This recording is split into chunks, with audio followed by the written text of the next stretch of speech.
करो। Hello Aryan, how are you बेटा? Good evening.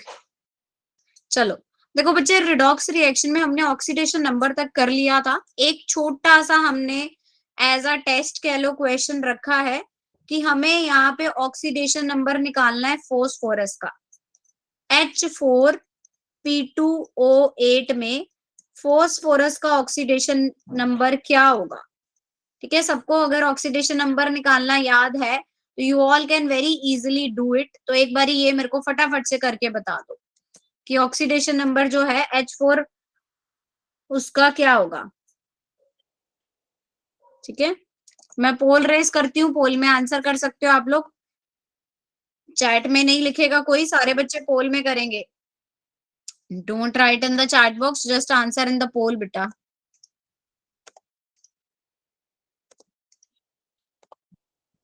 No problem, go for it. Yes,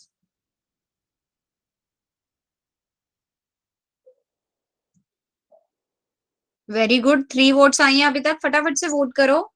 4, 5, very good. 6, 7,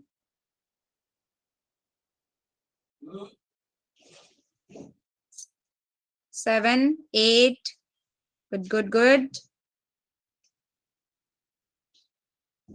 ठीक है, तो बिल्कुल सही है। हमारा जो करेक्ट आंसर है बच्चे 6 है। जो बच्चे को नहीं ध्यान वो एक बार ही समझ सकता है, दोबारा से मैं बता रही हूँ। H4P2O8 का बच्चे ऑक्सीडेशन नंबर कैसे निकालते हैं? हाइड्रोजन का होता है +1, ऑक्सीजन का होता है -2, यानी 1 into 4। इसका निकालना आपको नहीं पता, इसको मान लो 2x है ये। 8 into -2 यानी 4 + 2x, -16 is equal to 0। 2x - 12 is equal to 0। तो 2x क्या आ जाएगा? 12 के, तो x क्या आ जाएगा हमारा? 12/2 यानी कि 6। तो ऑक्सीडेशन नंबर H4P2O8 में फॉस्फोरस का क्या रहेगा? +6। ये हमने ऑलरेडी करा था। अच्छा, अब एक और चीज देखते हैं हम ध्यान में। जैसे डी ब्लॉक एलिमेंट के लिए बच्चों ऑक्सीडेशन नंबर क्या रहेगा? ग्रुप 3 वाले हमेशा +3 शो करते हैं, ग्रुप 4 वाले +4, group 5 will show +5, group 6 will show +6 और ग्रुप 7 क्या शो करता है? +7। तो ये आप यहां से याद रखोगे। थर्ड वाले की ऑक्सीडेशन स्टेट होती है बच्चे +3, ठीक है, और फोर्थ वाले की +4, फिफ्थ वाले की +5, सिक्स्थ वाले की +6, सेवेंथ वाले की +7। ठीक है, दिस इज द थिंग। और अब ग्रुप 8 वाले में डिक्रीज होना शुरू हो जाता है। 8 वाला फिर +6 ले आता है। ग्रुप 8 में +6, फिर नीचे चलते जाओगे। 9 में 5, 10 में 4, 11 में 3 और 12 में +2। तो ये होती है डी ब्लॉक की हमारे पास ऑक्सीडेशन नंबर्स। ठीक है, 3 to 7 में बच्चे 3 to 7 ही रहेगी। 8 में फिर 6, 5, 4, 3, 2, 1 इस तरह से आ जाती है। ठीक है, ग्रुप 13 पी ब्लॉक में आ जाएगा, उसका हम बाद वो पी ब्लॉक के अकॉर्डिंग करेंगे। अब देखो ऑक्सीडेशन नंबर निकालना है क्रोमियम O5 में, क्रोमियम का। यस, क्रोमियम O5 में क्रोमियम का कौन बताएगा मुझे? 8 नहीं हो सकता बच्चे, 8 नहीं होगा। ठीक है, 8 वुड नॉट बी देयर।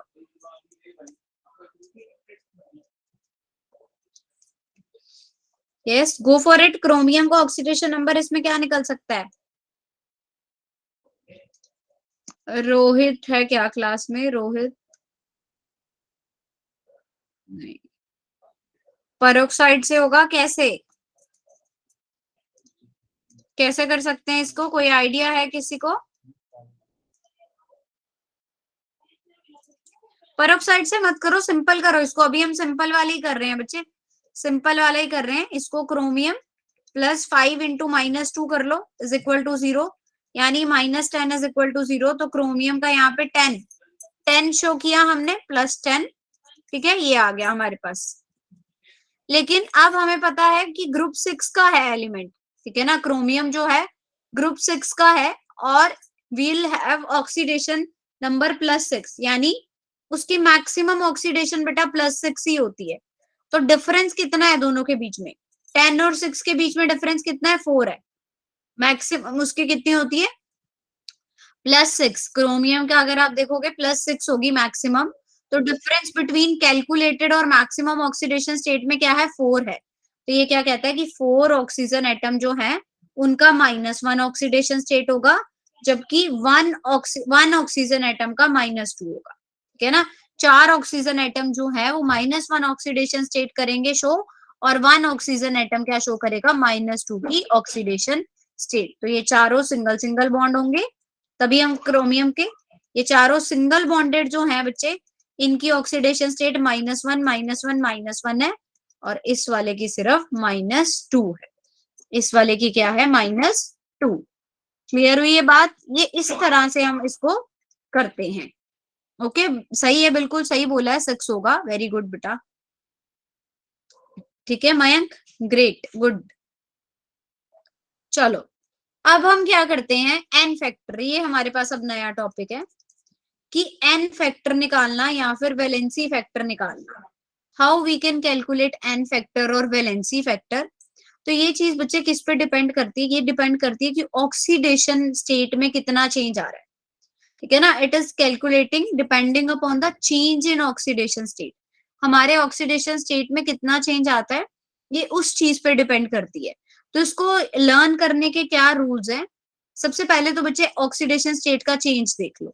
जैसे अगर मैं बोलूं H2SO3 H2SO4 में चेंज हो रहा है, तो यहाँ पे सल्फर की ऑक्सीडेशन स्टेट +4 थी, यहाँ पे सल्फर की ऑक्सीडेशन स्टेट +6 है, यानी +4 से +6 में चेंज आया है। तो सबसे पहला स्टेप क्या है कि ऑक्सीडेशन नंबर फाइंड आउट कर लो। Find the oxidation number. ठीक है, +6 से +4 में चेंज आ रहा है। ठीक है, this is one thing. And other क्या रहेगा कि आप इसका डिफरेंस फाइंड आउट करो। सेकेंड रूल क्या आ जाएगा? डिफरेंस फाइंड आउट करें, यानी 64 में चेंज आ रहा है तो डिफरेंस क्या आ गया? 2। डिफरेंस क्या आ गया हमारे पास? 2। अब रूल नंबर 3 क्या कहता है बच्चे? टू फाइंड डिफरेंस जो आपने फाइंड किया है ना, उस डिफरेंस को, ऑक्सीडेशन नंबर को, number of atoms of the element से मल्टीप्लाई करो जिसका ऑक्सीडेशन नंबर क्या हो रहा है? चेंज हो रहा है। यानी कि H2SO3 में डिफरेंस आया था 2, चेंज किसका हुआ था? सल्फर का। तो सल्फर के कितने नंबर ऑफ मॉलिक्यूल्स है? सिर्फ 1, तो एन फैक्टर क्या आ जाएगा? 2। ऐसे ही बच्चे H2SO4 में डिफरेंस 2 है, और किसका चेंज हो रहा है? सल्फर का। सल्फर है कितने? ओनली 1, तो ये भी हमारे पास क्या आ जाएगा? 2। तो इस तरह से हम एन फैक्टर निकालते हैं। In this way N factor हम निकालेंगे। ठीक है, ये बात सबको क्लियर हुई? Yes, is it clear to all? किसी को कोई डाउट यहां तक? असद को ही सिर्फ क्लियर हुआ है, बाकी के बच्चे सो रहे हैं? हैंड रेस करो जिसको क्लियर है।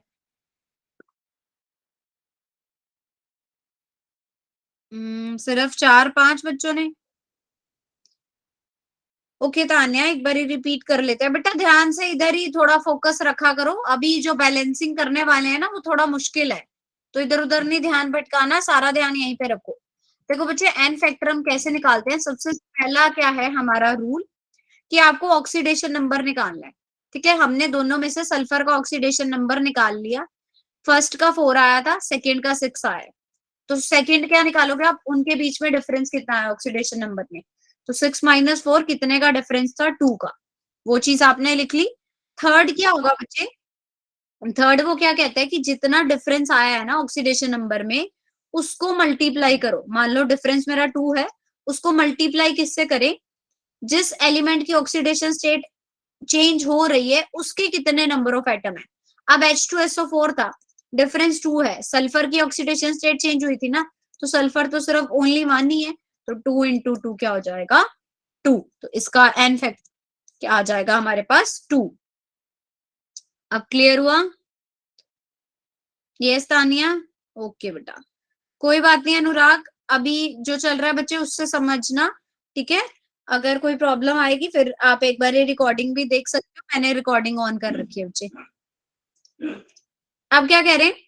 कि if NF greater than 0 NF can be fraction, कि n फैक्टर जो है बच्चे वो फ्रैक्शन में भी हो सकता है, that can be 5/2 as well. ठीक है, अच्छा इसका n फैक्टर निकालना है अब हमें।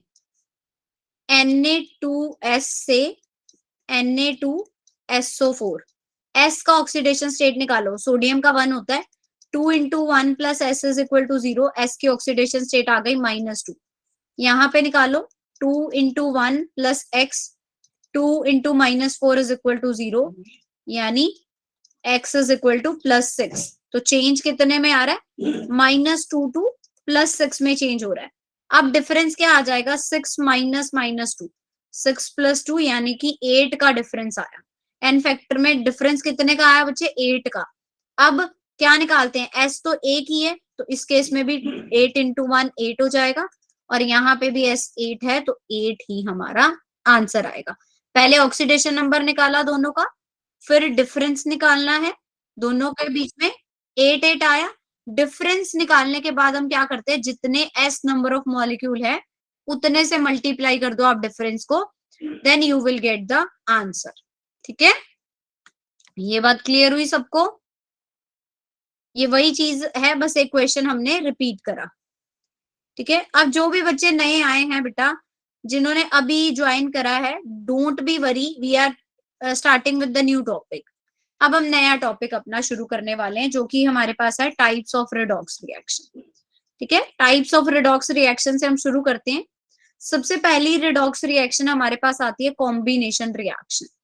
The very first one is combination reaction. फिर आएगी बच्चे displacement reaction, disproportionation reaction, and then decomposition reaction. ये 4 तरह की हमारे पास टाइप्स आती हैं रेडॉक्स रिएक्शन की। ठीक है आनंद, मैं अभी बताती हूँ बच्चे आपको कि कैसे देख सकते हो आप recorded video. I will let you know, class के एंड में मैं आपको पूरा खोल के दिखाऊंगी कि आप लोग रिकॉर्डेड वीडियोस को कैसे जा सकते हो। अच्छा, एक और अनाउंसमेंट थी बच्चे सबके लिए, कि जैसे आपको पता है हमारा हर संडे टेस्ट होता है ना, you all know that there is a test on every Sunday. तो हमारे पास इस संडे आयोनिक इक्विलिब्रियम का टेस्ट है। ठीक है, तो हम लोगों ने क्या प्लान आउट किया है कि अब आपको रिवीजन कराया जाए।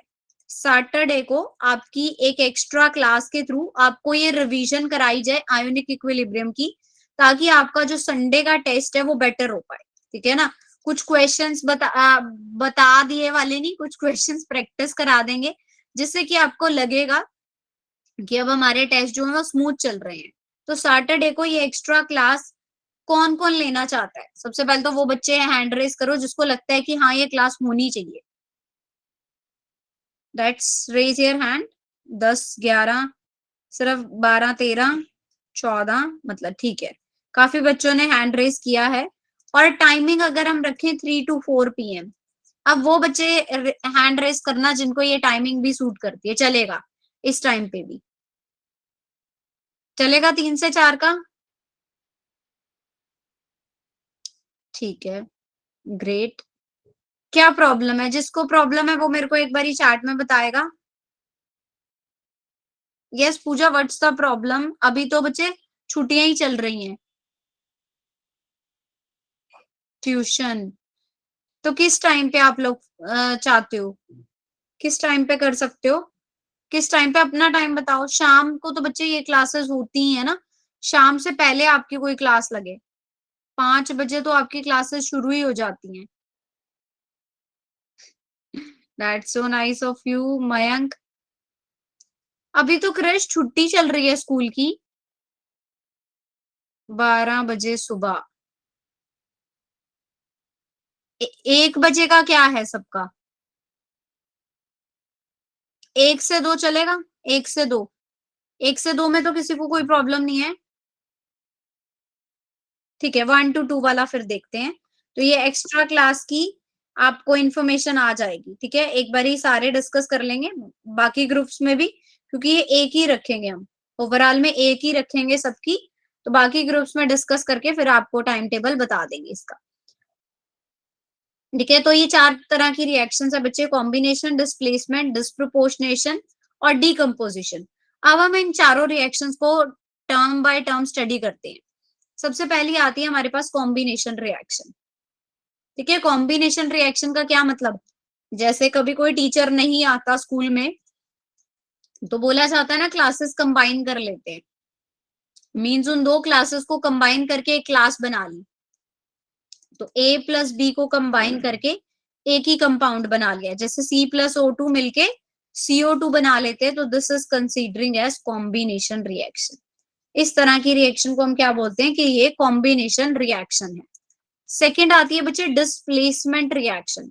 डिस्प्लेसमेंट का क्या मतलब है, जैसे x plus Y Z giving, अब z कह रहा है कि मेरे को छुट्टी चाहिए, मान लो z वाला टीचर बोलता है कि मुझे हॉलीडे चाहिए, तो वो बोलते हैं कि फिर तुम्हारी ये क्लास कौन लेगा, तो हम क्या बोलते हैं कि x, या फिर y ने बोला कि मुझे छुट्टी चाहिए, z तो बच्चे हैं, ठीक है, y ने बोला छुट्टी चाहिए, z हमारे पास है, उनकी क्लास लगवानी है, तो हम क्या कहेंगे, एक दिन के लिए x ले लेगा, यानी कि डिस्प्लेस कर देना, एक जगह से उठा के उसको दूसरी जगह पे रख देना, कि वो अब अकेला छुट्टी पे चला गया और एक्स जो है वो क्लास ले लेगा। That would be considered as displacement, एक की जगह दूसरे का आ जाना, उसको हम क्या बोलते हैं, डिस्प्लेसमेंट रिएक्शन है। जैसे कि कॉपर सल्फेट है, जिंक के साथ रिएक्ट करा, अब कॉपर बाहर निकल जाएगा, कॉपर की जगह क्या आ गया, जिंक आ गया। So this type of reaction is considered as displacement reaction, कि एक को दूसरा डिस्प्लेस कर दे, तो वो रिएक्शन को हम क्या बोलते हैं, डिस्प्लेसमेंट रिएक्शन है। क्लियर हुआ सबको? ठीक है, गुड। अब देखो नेक्स्ट क्या आ जाएगा बच्चे हमारे पास, ये बच्चे एक्टिविटी सीरीज से पता चलेगा। दिस कैन बी आप इसको रिएक्टिविटी सीरीज या जिसको हम एक्टिविटी सीरीज भी बोलते हैं उससे देख सकते हो, ठीक है ना, ये हमें उससे पता चलता है, तो वो सीरीज भी आपको करवा देंगे, ठीक है ना, वो सीरीज के थ्रू हम देख सकते हैं कौन सा ज्यादा रिएक्टिव है, कौन सा कम रिएक्टिव है। ठीक है, जनरली सिंगल में तो बच्चे जरूरत नहीं पड़ेगी, जैसे ये सिंगल है, कॉपर सल्फेट प्लस जिंक है, तो इसने जिंक ने कॉपर की जगह आना ही है, तो वो तब होता है जब हमारे पास दो तीन हो, जैसे FeSO4 और HgSO4 हो, तब हमें होता है कंफ्यूजन कि मरकरी इसको कर पाएगा या नहीं, HgCl2 है और FeSO4 है, तो वहां पे कंफ्यूजन होगा। ठीक है, नेक्स्ट आती है बच्चे डिस्प्रोपोर्शनेशन रिएक्शन। अब देखो डिस्प्रोपोर्शनेशन रिएक्शन में क्या होती है, एक ऐसा एलिमेंट, मतलब सेम एलिमेंट की हम बात करेंगे, redox reaction in which the same element, किसी पर्टिकुलर कंपाउंड में अगर सेम एलिमेंट है बच्चे, तो वो ऑक्सीडाइज भी हो और रिड्यूस भी हो साइमल्टेनियसली। देखो इसको एग्जांपल के थ्रू समझेंगे तभी हमें समझ आएगा। अब जैसे एग्जांपल है हमारा NH4NO3 N2O और 2H2O, ठीक है, NH4NO3 की अगर हम बात करें, ये हमें दो तरह के आयन देगा, NH4 पॉजिटिव और NO3 नेगेटिव। अब यहाँ पे NH4 पॉजिटिव में N की जो ऑक्सीडेशन स्टेट है वो -3 होगी, NO3 नेगेटिव में +5 होगी, ठीक है, इसकी -3 और इसकी +5 है। N2O में N की ऑक्सीडेशन स्टेट क्या है, +1 है, यानी NH4NO3 के अकॉर्डिंग ये -3 है, +5 है, और यहाँ पे 1 है, तो आप क्या कह सकते हो, -3 से 1 इंक्रीज भी कर रही है, +5 से 1 डिक्रीज भी कर रही है, यानी दोनों ही चीजें पॉसिबल है, ऑक्सीडेशन भी हो रही है और रिडक्शन भी हो रही है, किसमें, सिर्फ एक सिंगल नाइट्रोजन के कंपाउंड में, सिर्फ नाइट्रोजन की ही ऑक्सीडेशन स्टेट है जो प्लस भी जा रही है और माइनस भी जा रही है, तो उस तरह की रिएक्शन को हम क्या बोलते हैं, डिस्प्रोपोर्शनेशन रिएक्शन, यानी एक ऐसा रिडॉक्स रिएक्शन जिसमें सेम एलिमेंट प्रेजेंट है पर्टिकुलर कंपाउंड में, और वो ऑक्सीडेशन और रिडक्शन दोनों शो कर रहा है, will show oxidation as well and reduction as well, उसको हम क्या बोलते हैं, this is considered as disproportionation reaction. उस रिएक्शन को क्या बोला जाता है, डिस्प्रोपोर्शनेशन रिएक्शन। क्लियर हुई ये बात, यस और नो? बोल भी सकते हो आप लोग। असद को क्लियर है, और बाकी बच्चों के क्या? Yes, what about others? Yes, ma'am. Okay. बच्चे रिएक्टेंट से चेंज होगा प्रोडक्ट की तरफ, तो दोनों को ही देखोगे ना आप। देखो केशव, मैं दोबारा बताती हूँ बच्चे क्या कहने का मतलब है। एक एग्जांपल के थ्रू, क्वेश्चन के थ्रू समझाती हूँ मैं आपको। डिकम्पोजिशन करते हैं, फिर इसका एक क्वेश्चन रखा है, उसमें ज्यादा अच्छे से समझ आएगा आपको। देखो डिकम्पोजिशन रिएक्शन क्या होती है, जब बच्चे कंपाउंड ब्रेक हो जाए, ठीक है ना, किसी सिंपलर कंपोनेंट्स में। अब जैसे वाटर मॉलिक्यूल है, वो ब्रेक हो जाए H2 और O2 में, तो इसको हम क्या बोलते हैं, this is considered as decomposition reaction. ठीक है, ये तो बहुत इजी है। जैसे कैल्शियम कार्बोनेट है, वो टूट जाए कैल्शियम ऑक्साइड और CO2 में, तो उसको भी हम क्या बोलते हैं कि this is a decomposition reaction. ठीक है, किसी भी केमिकल रिएक्शन में कंपाउंड का ब्रेक हो जाना सिंपलर उसमें, तो उसको आप क्या बोलोगे बच्चे, डीकम्पोजिशन रिएक्शन। ठीक है, चलो अब मैं आपको बताती हूँ बच्चे कि वो वाले क्वेश्चन के अकॉर्डिंग।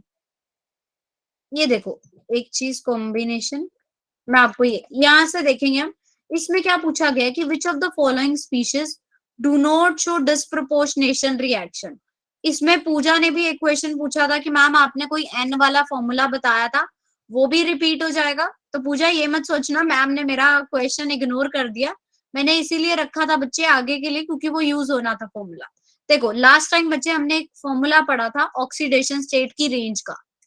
ठीक है, क्या था फॉर्मूला, वो पी ब्लॉक के लिए था कि पी ब्लॉक एलिमेंट में जो रेंज होती है वो N-18 से लेके N-10 तक रहती है। ठीक है ना, ऑक्सीडेशन की रेंज दी थी उन्होंने कि N-18 टू N-10 रहेगी। अब बोला गया बच्चे ब्रोमीन है यहाँ पे सब में, ठीक है, तो हमें ब्रोमीन की रेंज, ब्रोमीन हेलोजन है, हेलोजन ग्रुप 17 के एलिमेंट होते हैं, तो मतलब 17-18, ऑक्सीडेशन स्टेट 17-10 -1 से लेके +7 तक इसकी ऑक्सीडेशन स्टेट जो है वो वेरी कर सकती है। ठीक है ना, इसकी ऑक्सीडेशन स्टेट कैसे वेरी कर सकती है, -1 टू +7। अब आप यहाँ पे निकालोगे oxidation state bromine O negative की, तो यहाँ पे क्या आएगी, +1 आ रही है, यानी +1 के पास बच्चे दोनों टेंडेंसी है, ये नेगेटिव में भी जा सकती है और उससे ज्यादा भी बढ़ भी सकती है और कम भी हो सकती है। यानी ये क्या हुई, डिस्प्रोपोर्शनेशन रिएक्शन हुई। डिस्प्रोपोर्शनेशन में हमने यही बोला था, एक ऐसा एलिमेंट लेना जो बच्चे ऑक्सीडेशन भी शो करे और रिडक्शन भी।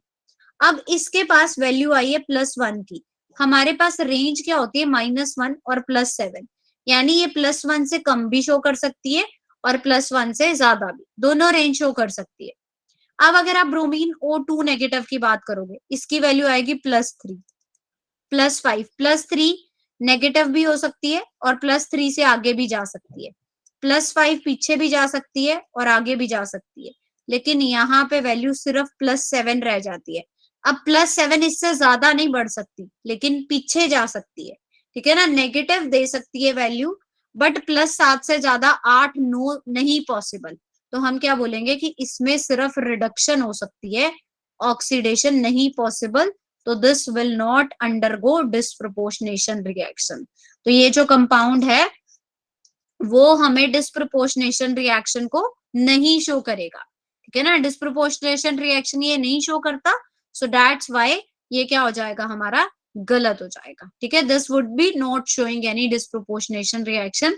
बाकी सबके सब जो है वो उस रेंज में कम या ज्यादा हो सकते हैं। जैसे अगर मैं बोलूं कि आप ये क्वेश्चन, एक 10 नंबर का क्वेश्चन है और मैं बोलूं बेटा आपको 0 से 10 तक नंबर मिल सकते हैं, ठीक है ना, कोई कहता है कि मैम मेरे 4 नंबर आए आप प्लीज बढ़ा दो, तो चांसेस हैं कि मैं उसके बढ़ा सकती हूँ। और एक कोई बच्चा आता है वो कहता है कि मैम इसने इतना अच्छा नहीं लिखा आप इसके घटा दो, मेरे पास ये भी चांसेस है कि मैं उसके घटा सकती हूँ। अब एक बच्चे ने पूरा परफेक्ट लिखा है, मैंने उसको 10 नंबर दिए हैं, अब कोई दूसरा बच्चा आके उसके नंबर कम तो करवा सकता है बट बढ़वा नहीं सकता। ठीक है ना, वो बढ़वा नहीं सकता क्योंकि 10 से ऊपर बात ही नहीं है। तो ऐसे ही एक एलिमेंट जिसमें क्या टेंडेंसी हो कि वो कम भी कर सके और बढ़ा भी सके, वो होता है डिस्प्रोपोर्शनेशन रिएक्शन को शो करने वाला। और यहाँ पे ब्रोमीन O4 नेगेटिव में ब्रोमीन की ऑक्सीडेशन स्टेट निकालोगे तो +7 आएगी, मतलब ये बढ़ नहीं सकता, कम जरूर हो सकता है। तो जो बढ़ नहीं सकता मतलब एक ही चीज वो शो कर रहा है, रिडक्शन शो कर रहा है, तो अगर वो एक ही चीज शो कर रहा है, ऑक्सीडेशन नहीं कर रहा, सिर्फ रिडक्शन शो कर रहा है, तो वो डिस्प्रोपोर्शनेशन रिएक्शन भी नहीं देगा। अब बताओ क्लियर हुई सबको ये बात, अब क्लियर हुआ? पूजा यस मैम। बच्चे बहुत इजी, BrO नेगेटिव की ऑक्सीडेशन स्टेट निकालिए ब्रोमीन की, तो वो +1 ही तो आएगी, ठीक है ना। ये अब क्लियर है ना, ये होती है बच्चे डिस्प्रोपोर्शनेशन रिएक्शन, ठीक है। अब मेन चीज आ जाती है हमारी बैलेंसिंग करनी, मुश्किल है, बहुत ध्यान से सुनना है सबने कि कैसे बैलेंसिंग होगी। लास्ट टॉपिक है बैलेंसिंग रिडॉक्स रिएक्शन की, 2 मेथड से कर सकते हो, ऑक्सीडेशन से, हाफ रिडक्शन से, ठीक है। सिर्फ एक चीज समझेंगे हम स्टेप बाय स्टेप। देखो आपको कुछ इस तरह की रिएक्शन दे रखी होगी बेटा, ये चीज हमें मेंशन होगी, ठीक है। इस तरह की कोई रिएक्शन हमें दे रखी होगी कि FeSO4 जो है KMnO4 H2SO4 ये चीज बना रहा है वो, और ये रिएक्शन आप देख सकते हो कहीं से भी बैलेंस्ड नहीं है। तो अब हमें बैलेंसिंग करनी कैसे है, सबसे पहला क्या मेथड होता है, स्टेप 1 क्या है, ऑक्सीडेशन नंबर निकालो हर एक एलिमेंट का।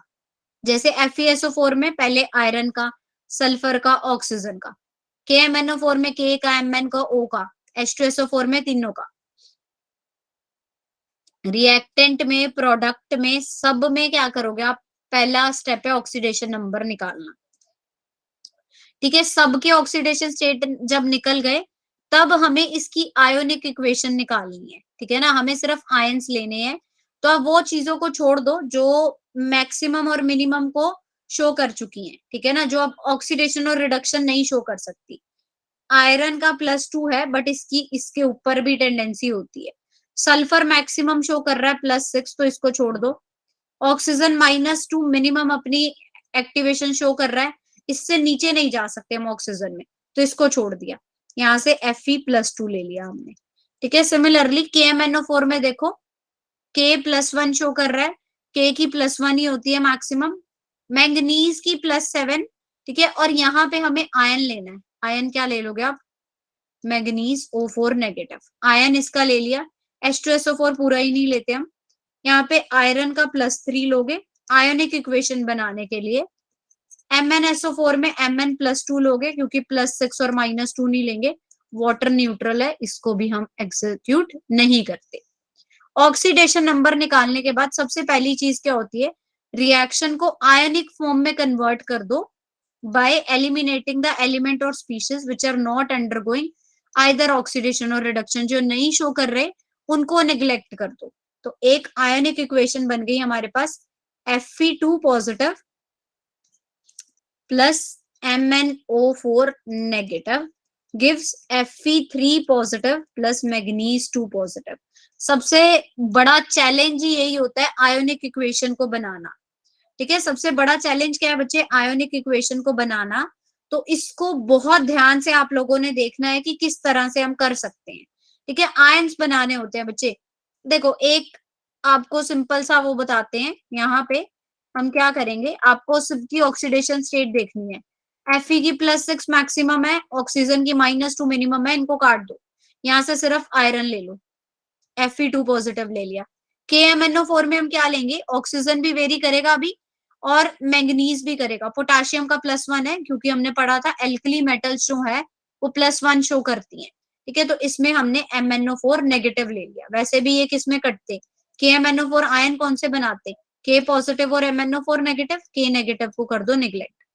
H2SO4 में 2H पॉजिटिव और SO4 2 नेगेटिव बनने वाले हैं, ये भी मैक्सिमम में, इसको कुछ भी नहीं लेंगे। Fe2SO4 वाले में भी हम ये 6 और +6 -2 नहीं कंसीडर कर सकते, Fe+3 ले लिया। S और O हम नहीं कंसीडर कर रहे तो इसमें Mn+2 ले लिया, वाटर न्यूट्रल है उसको लेने की जरूरत नहीं है। तो ये हमारे पास एक इक्वेशन बन गई, ठीक है। सेकेंड स्टेप आ गया इसकी इक्वेशन बनाना। फर्स्ट और सेकेंड तक किसी को कोई डाउट आया हो, स्टेप बाय स्टेप करेंगे, 10 स्टेप है, बहुत ध्यान से समझने हैं, कोई भी स्टेप मिस होगा तो साथ की साथ चलेंगे, दोबारा से 10 स्टेप करना मुश्किल हो जाएगा। तो 2 स्टेप क्लियर है सबको, फर्स्ट और सेकेंड, पहले सबके ऑक्सीडेशन स्टेट निकालो, फिर उनकी एक आयनिक इक्वेशन बना लो, ठीक है। और ये मत समझना कि बस ये कर लिया क्वेश्चन तो इनफ हो गया, जब तक 5 से 6 क्वेश्चन अपने हाथ से नहीं करोगे ये इतनी जल्दी बैलेंसिंग नहीं आती। तो मैं सिर्फ आपको स्टेप्स नोट डाउन करवाऊंगी, ठीक है, आपने खुद करने हैं वो फिर बाद में, ठीक है। अब 2 स्टेप हो गए हमारे, थर्ड स्टेप पे चलते हैं। स्टेप 3 क्या कहता है कि ऑक्सीडाइजिंग और रिड्यूसिंग स्पीशीज को आइडेंटिफाई करो। ये देखो कहाँ पे ऑक्सीडेशन हो रही है और कहाँ पे रिडक्शन। ठीक है, अब हमें इसमें कैसे करेंगे, Fe2 positive plus MnO4 negative gives Fe3 positive plus manganese 2 positive. 2 से 3 ऑक्सीडेशन, यहाँ पे मैंगनीज की ऑक्सीडेशन स्टेट क्या होगी, +7 होगी, +7 से +2 यानी कम हो रहा है, तो रिडक्शन। ये चीज हमने फाइंड आउट कर ली। स्टेप 3 क्या कहता है, देखो कौन सा ऑक्सीडेशन शो कर रहा है और कौन सा रिडक्शन। तो आपने क्या बोलना है, Fe2 positive oxidation, MnO4 negative reduction show कर रहा है। ये चीज आ गई अब हमारे पास। फोर्थ स्टेप क्या आता है बच्चे कि इनका एन फैक्टर निकालो। क्या निकालने हम इनका एन फैक्टर। एन फैक्टर मैंने कैसे बताया था, पहले तो डिफरेंस देख लो, इसका डिफरेंस कितना है 2 से 3, यानी 3 - 2 1 का डिफरेंस है। और किसका है, आयरन का, नंबर ऑफ मोल्स भी 1 ही है, तो इसका एन फैक्टर क्या आ गया हमारे पास 1। ऐसे ही मैंगनीज का निकालो, यानी यहाँ पे है 7 और यहाँ पे 2, 7 - 2 5 का डिफरेंस आ गए एन फैक्टर 5 और 1। मैंगनीज का आ गया 5 और आयरन का क्या आ गया 1। तो फोर्थ स्टेप क्या हुआ, एन फैक्टर निकाल लिए। फिफ्थ स्टेप क्या कहता है कि एन फैक्टर को क्रॉस मल्टीप्लाई करना है, यानी कि MnO4 नेगेटिव का अगर 5 है और Fe2 पॉजिटिव का 1 है, तो इनको क्रॉस मल्टीप्लाई कर दो। Fe के साथ 5 आ जाएगा, MnO4 के साथ क्या आ जाएगा, नेगेटिव। इसको ऐसा सच ही रखो, अभी सिर्फ ये साइड को छेड़ रहे हैं। ठीक है, ये एन फैक्टर निकालने के बाद उनको क्या कर लो, क्रॉस मल्टीप्लाई। कहाँ कंफ्यूजन हो रही है, अभी तो बच्चे मैं बहुत धीरे धीरे बोल रही हूँ आपको, तभी मैंने स्टेप बाय स्टेप समझाया। सबसे पहला स्टेप क्या है, दोबारा सुन लो, मैं बार बार एक ही चीज नहीं बताऊंगी। सबसे पहला स्टेप है सबके ऑक्सीडेशन नंबर निकालो, टोटली जितना भी दे रखा है सबका ऑक्सीडेशन नंबर निकाल लो। सेकंड, उसको आयोनिक इक्वेशन में कन्वर्ट कर दो। सेकंड क्या करेंगे, हम उसको आयोनिक इक्वेशन में कन्वर्ट कर देंगे, यानी कि जो एलिमेंट्स जो है ऑक्सीडेशन और रिडक्शन नहीं शो कर रहे उनको काट दो। ठीक है, उनको क्या करेंगे हम, आयनिक में कन्वर्ट किया। थर्ड स्टेप क्या है, देखो कौन सा ऑक्सीडाइज हो रहा है और कौन सा रिड्यूस। थर्ड स्टेप में क्या पता चलना है कि कौन सा ऑक्सीडाइज हो रहा है और कौन सा रिड्यूस हो रहा है। फोर्थ स्टेप, एन फैक्टर निकालो। फोर्थ स्टेप क्या है कि उनका एन फैक्टर निकाल लो। फिफ्थ, एन फैक्टर को क्या करो, क्रॉस मल्टीप्लाई। 1 MnO4 था, 5 Fe2 पॉजिटिव के साथ आ गया। अब यहाँ पे 5 है और यहाँ पे एक ही है आयरन का मॉलिक्यूल, तो पहले इनको बैलेंस करो। बैलेंस कर दो सारे एटम ऑक्सीजन और हाइड्रोजन को छोड़ के। ऑक्सीजन और हाइड्रोजन को छोड़ के बाकी सारे एटम्स को क्या करो, बैलेंस कर लो। Mn1 था 1 Mn, 5 Fe था, यहाँ पे भी क्या लिख दिया 5 Fe। अब ऑक्सीजन को बैलेंस करेंगे। बैलेंस कैसे करते हो ऑक्सीजन एटम को, वाटर मॉलिक्यूल के थ्रू। ऑक्सीजन एटम को वाटर मॉलिक्यूल के थ्रू बैलेंस करते हैं। MnO4 नेगेटिव, O4 है, तो 4 वाटर मॉलिक्यूल आपने ऐड कर दिए। अब 4 वाटर मॉलिक्यूल के साथ यहाँ पे 8 हाइड्रोजन आ गए। अब नेक्स्ट स्टेप क्या होगा, हाइड्रोजन बैलेंस करो। यहाँ पे क्या लिख दोगे, 8H पॉजिटिव। वही किया हमने, अब हमने हाइड्रोजन बैलेंस कर दिए। ये चीज आ गई हमारे पास। ठीक है, देखो दोबारा पांचवे के बाद दोबारा एक बारी बच्चे आपने क्या निकाली, एन फैक्टर निकालने के बाद उनको क्रॉस मल्टीप्लाई कर दो। एन फैक्टर्स को क्या करोगे आप, क्रॉस मल्टीप्लाई कर दोगे आपस में। उसके बाद आयरन के एलिमेंट्स को बैलेंस करो। उसके बाद क्या करो, ऑक्सीजन और हाइड्रोजन को छोड़ के बाकी के सारे एटम्स जो हैं उनको बैलेंस कर लो। कर लिया बैलेंस। अब ऑक्सीजन एटम को बैलेंस करते हैं वाटर मॉलिक्यूल के थ्रू। 4 ऑक्सीजन एटम थे तो 4 वाटर मॉलिक्यूल हमने लिख लिए। वाटर मॉलिक्यूल हो गए तो यहाँ पे 8 हाइड्रोजन भी बन गए। अब उन 8 हाइड्रोजन को बैलेंस करो 8H पॉजिटिव ऐड करके। 8H पॉजिटिव आ गया। अब चार्जेस को बैलेंस करो। चार्ज देखो कैसे देखने हैं, यहाँ पे -1 चार्ज है, ये 5 × 2 पॉजिटिव, यानी 5 × 10 8 8 चार्ज, ये कितने हो गए 18 - 1, यानी टोटल चार्ज यहाँ पे 17 का है। यहाँ पे 2 पॉजिटिव, 5 × 3 15 और न्यूट्रल 17, दोनों के चार्जेस इक्वल ही हैं 17 17, तो चार्जेस को और इक्वल करने की जरूरत नहीं है। तो अब ये जो रिएक्शन आई है इसको सेम वे में पूरी लिख दो। अब जो Fe2 पॉजिटिव की जगह FeSO4 था, MnO4 की नेगेटिव की जगह KMnO4 था, 4H2 आपका आया ना, 4H2O हमारे पास क्या आया यहाँ पे 8H पॉजिटिव था, 8H पॉजिटिव था तो आपको पता है H2SO4 लिखना है। 8H से तो इसको 4 इंटू 2 क्या रहेगा, 8 ही हाइड्रोजन हो जाएंगे। ऐसे ही ये सारी रिएक्शन हमने बैलेंस्ड फॉर्म में लिख दी। तो ये हुई हमारे पास बैलेंस्ड रिएक्शन। ठीक है, इसको हम बोलते हैं बैलेंसिंग, ऐसे करेंगे। अब बताओ किस स्टेप में किसको दिक्कत आई। यस, किसी को कोई प्रॉब्लम आई। अभी मैं एक और थोड़ा करवाती हूँ, दोबारा से स्टेप रिपीट कराऊंगी तो और ज्यादा क्लियर होगा। ठीक है, एक बारी और मैं बताती हूँ आपको। यहाँ पे आ जाओ। अब देखो एक चीज है बेसिक मीडियम में, अगर बच्चे बेसिक मीडियम दे रखा हो ना तो OH नेगेटिव यूज करते हैं। जैसे यहाँ पे हमने क्या करा, H पॉजिटिव ऐड करे ना, ये देखो एसिडिक मीडियम था तो हमने यहाँ पे 8H पॉजिटिव का यूज किया। अगर बच्चे बेसिक मीडियम होगा ना तो बेसिक मीडियम में हम क्या यूज करते हैं, OH नेगेटिव आयन यूज करते हैं। वहां पे फिर H पॉजिटिव की जगह क्या यूज करते हो आप, OH नेगेटिव आयन। तो ये भी मैं आपको बताती हूँ कैसे करेंगे। सेम चीज है, ClO4 negative, CrO2 negative, OH negative, Cl, CrO4 2 negative और वाटर। यहाँ पे क्लोरीन की ऑक्सीडेशन स्टेट निकाल लो, क्रोमियम की, OH नेगेटिव में ऑक्सीजन की, क्लोरीन की -1 ही आने वाली है, यहाँ पे क्रोमियम की, वाटर 0 ही होता है तो इसकी निकालने की जरूरत नहीं है, न्यूट्रल है। तो सबकी बच्चे हमने ऑक्सीडेशन स्टेट निकाल ली। ठीक है, ClO4, chlorine, chromium O2, chromium O4 की। अब एन फैक्टर निकाल लो क्लोरीन और क्रोमियम का। क्लोरीन और क्रोमियम का एन फैक्टर निकाल लिया, क्लोरीन का आया 2, क्रोमियम का आया 3, क्रॉस मल्टीप्लाई। ठीक है, 3 क्लोरीन के साथ 2 क्रोमियम के साथ water molecule 3 chlorine 2 CrO4 negative और 2H पॉजिटिव हमने कर दिया एसिडिक मीडियम में। ये क्या करा हमने, वाटर मॉलिक्यूल को, यहाँ पे हमारे पास क्या रिएक्शन थी, पहले हम अपनी रिएक्शन ऊपर लिख लेते हैं ताकि हमें कंफ्यूजन ना हो क्या गलती हो रही है।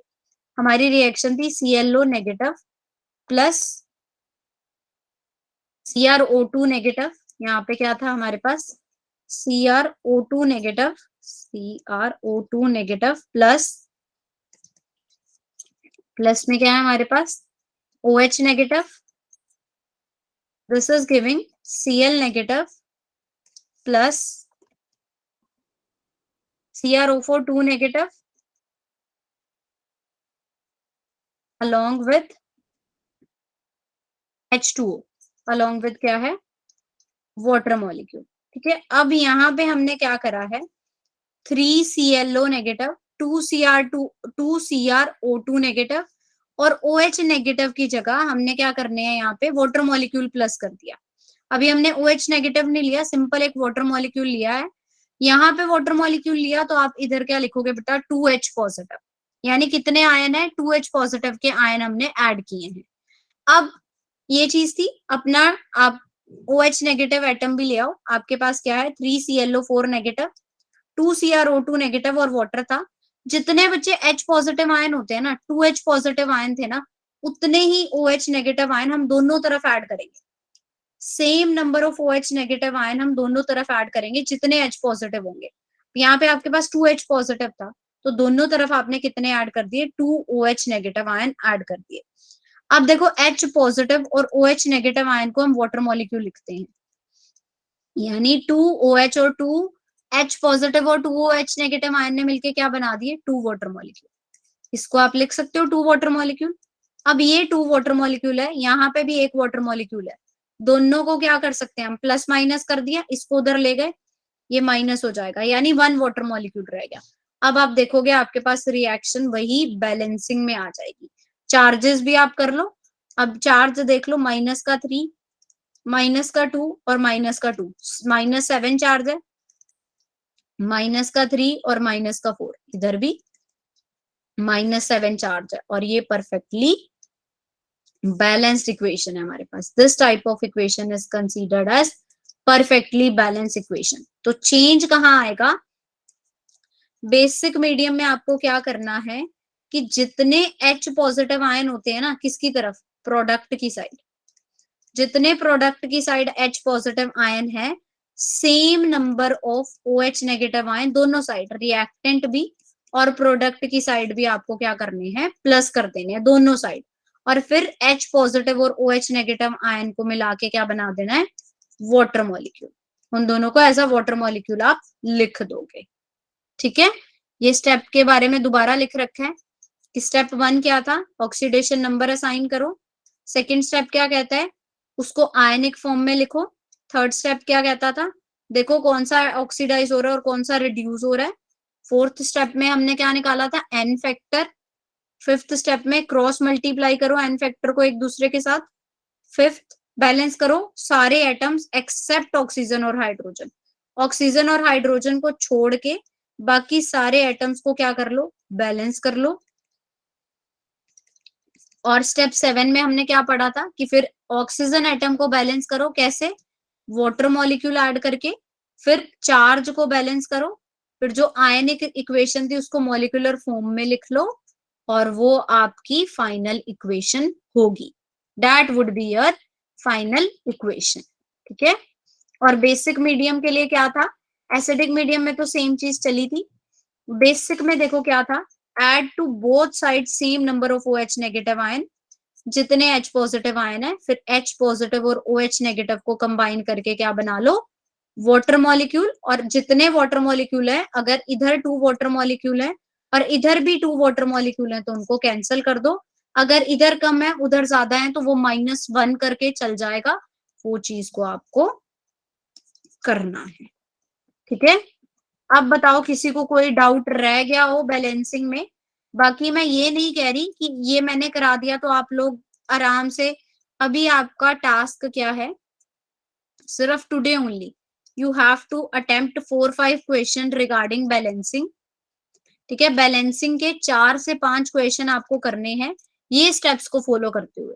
अभी मैं ये जो है बिटली लिंक पे आपको अपलोड कर रही हूँ नोट्स, तो वहां से आपने क्या करना है, सारा ये वाला देख लेने हैं नोट्स, और फिर इसके 4-5 क्वेश्चन करके देखने हैं। जिसको जो भी प्रॉब्लम आएगी वो मुझसे व्हाट्सएप पे पूछ सकता है, I will let you know.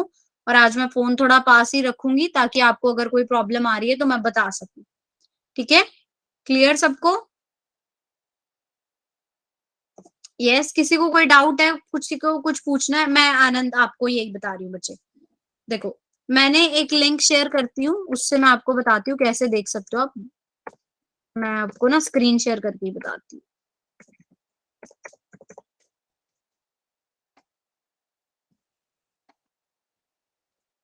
देखो, मेरे को एक बार दोबारा स्क्रीन शेयर करती हूँ मैं, फिर आपको मैं बताती हूँ बच्चे कैसे देख सकते हो आप लोग। नोट्स भी बताती हूँ मैं कैसे देख सकते हैं, और सारा कि वीडियो देखनी है या क्या देखना है हमें। सेकंड, मेरी स्क्रीन शेयर हो रही है। देखो क्या करना है बच्चे, मैंने ये आपको लिंक भेजा है, आप ये लिंक को कॉपी करो और किसी ब्राउजर में पेस्ट कर लो। ठीक है, आप इसको खोलोगे, ये शीट आपके पास खुल जाएगी। जैसे ही आप इसको किसी भी ब्राउजर में खोलोगे आपके पास ये शीट आ जाएगी। तो आपको क्या करना है, यहाँ पे आप जाओगे, जैसे अभी तक रेडॉक्स का अपडेट नहीं हुआ है, इक्विलिब्रियम के आपको कोई भी नोट्स देखने हैं। मान लो अब आपका आयनिक इक्विलिब्रियम का ही टेस्ट है, तो आप यहाँ पे इसको क्लिक करो, ये यूट्यूब का लिंक खुल जाएगा।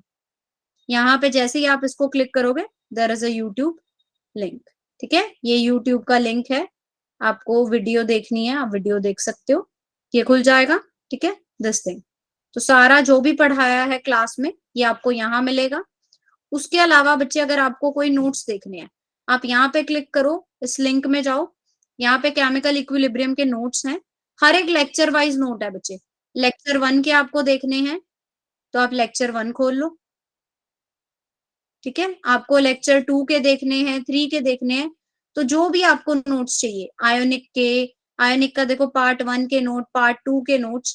ठीक है, लेक्चर 3, 4, 5 जो भी आप देखना चाहते हो आप यहाँ पे क्लिक कर सकते हो। ये रिकॉर्डिंग है, यहाँ पे क्लिक करोगे यूट्यूब। ठीक है, ये लिंक्स है। ठीक है, ये डीपीपी के लिंक है, किसी को कोई डीपीपी सॉल्व करनी हो ये नोट्स के लिंक है। ठीक है, इवन दो आपके पास first chapter, second chapter, third chapter, fourth chapter के भी सारे वीडियोस हैं। ठीक है, ये हमने एज अ क्रैश कोर्स करवाया था। ठीक है, क्रैश कोर्स है ये, पहले 4 चैप्टर का, फिर डिटेल में 5th 6th 7th और रिडॉक्स के अपडेट अभी आज की डेट में मैं कर दूंगी।